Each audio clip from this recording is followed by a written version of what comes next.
Anyway, y'all, chapter 2. We in it today. In it. Yeah, in it. She up here getting her lashes done and shit. I was on the phone with my son. Still is, technically. Just second video. So we on chapter 2 of Job. If y'all need a refresher, in the first part, it basically was like the scene of life when whatchamacallit was reading the book to or he said who need a letter read, and when he read the letter, everything just came out and it felt like what the fuck. That's what just happened in the first chapter of Job to Job. Basically, he lost everything pretty much. He all at one time he was lost, and it sucked. You look comfortable as hell. My bad, y'all. You know balance over here. Anyways, one day, Job's second test. One day, the members of heavenly court came again to present themselves before the Lord, and the accuser Satan came with them. Where have you come from? The Lord asked Satan. Satan answered the Lord, I have been patrolling the earth, watching everything that's going on. Then the Lord asked Satan, have you noticed my servant Job?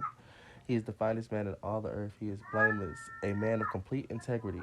He fears God and stays away from evil, and he has maintained his integrity, even though you urge me to harm him without cause. Even though you urge me to harm him. I mean, listening in 2 seconds. Too hard. One place or another. Sorry. Satan replied to the Lord, skin for skin. A man will give up everything he has to save his life, but reach out and take away his health, and he will surely curse you to your face. All right, do with him as you please, the Lord said to Satan, but spare his life. So Satan left the Lord's presence, and he struck Job with terrible boils from head to foot. Job scraped his skin with a piece of broken pottery as he sat among the ashes. His wife said to him, are you still trying to maintain your integrity? Curse God and die. But Job replied, you talk like a foolish woman. Should we accept only good things from the hand of God and never anything bad? So in all this, Job said nothing wrong. Job's 3 friends share his anguish. When 3 of Job's friends heard of the tragedy he had suffered, they got together and traveled from their homes to comfort and console him. Their names were Eliphaz and Temanite, Bildad and Shuhite, and Zophar and Namathite. When they saw Job from a distance, they scarcely recognized him. Wailing loudly, they tore their robes and threw dust into the air, their heads to show their grief, over their heads to show their grief. And they sat on the ground with him for 7 days and nights. No one said a word to Job, for they saw that his suffering was too great for words.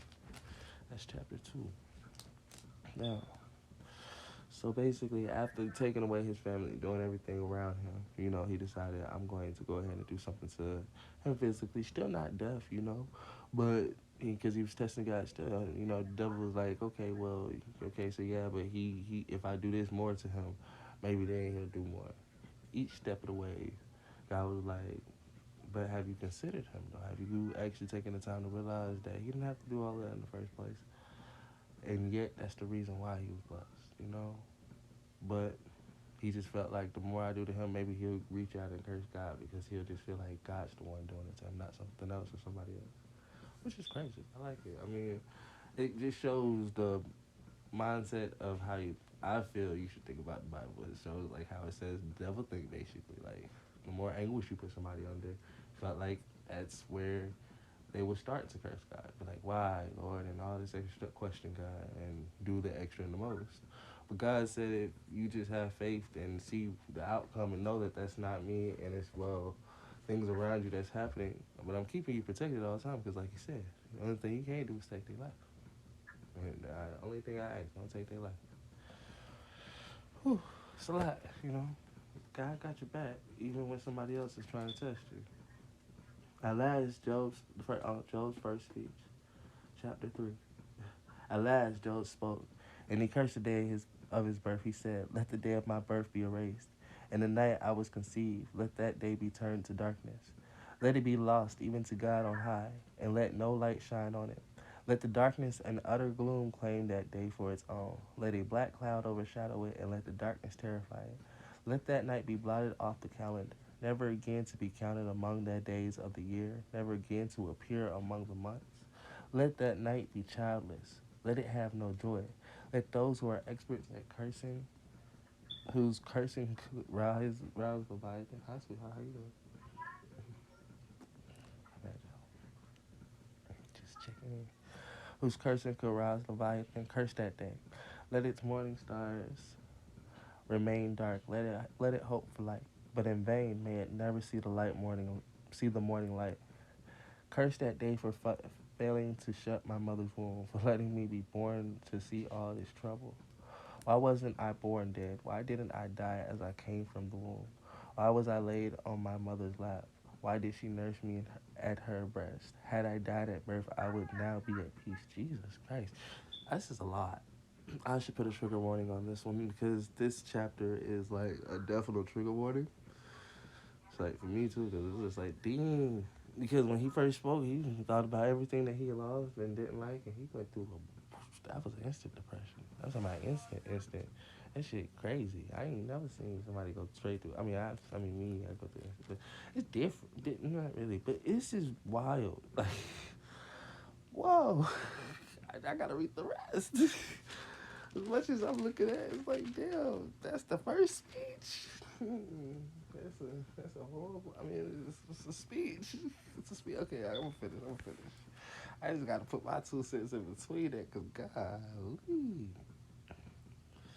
had I died at birth, I would now be at peace. I would be asleep and at rest. I would rest with the world's kings and prime ministers, whose great buildings now lie in ruins. I would rest with princes, rich in gold, whose places were filled with silver. Why wasn't I buried like a stillborn child, like a baby who never lies to see the light? For in death the wicked cause no trouble, and the weary are at rest. Even captives are at ease in death, with no guards to curse them. Rich and poor are both there, and the slave is free from his master. Oh, why give light to those in misery and life to those who are bitter? Wow, I just don't want to finish reading this. Why I gotta read this one? This one is like hard because it's just like touching my heart. I don't care. Damn. They long. Oh, why give light to those in misery and life to those who are bitter? They long for death and it won't come. They search for death more eagerly than a forbidden treasure. They're filled with joy when they finally die and rejoice when they find the grave. Why is life given to those with no future? Those God has surrounded with difficulties. I cannot eat reciting my groans pour out like water. What I always feared has happened to me. What I dreaded has come true. I have no peace, no quietness. I have no rest. Only trouble comes. Damn. The more I read this shit, bro. Listen, don't get me wrong. Like I said, I read it, and it's because I read it, and we all have hardships. We all have troubles. We all have those times when we go down and everything.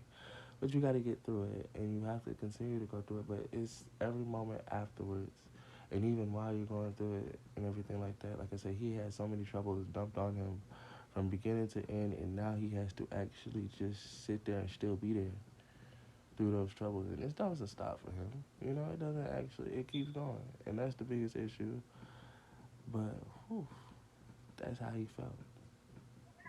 But you know, it's a real reckoning right there. You know, he couldn't die though. Couldn't go, and that's the crazy part. God kept him alive too. And he was like, yeah, I wish, but nowhere to go because it wasn't about that. It was about really showing that, hey, look, truth be told, it gets very, very hard. Keep your faith, keep going, hold on, never stop. You know, no matter what. But dang, man, that shit right there. Keep your faith, hold on, fire. It's the climb. Eliphaz first response to Job. That is chapter 4. Let me see. I might have a little bit of time to read it, but I only got 30 seconds left on the clock. Shot clock, hit time to go, but I don't want to, damn, I gotta make like 3 versions of this. Ooh, and I gotta end it on that. That's a hard note to end it on. Ooh, no. Cause Jesus, it's a lot more to be said. What should I keep going or should I just? Cause it's like y'all, it's 41 chapters, which is crazy. I chose a book, didn't I?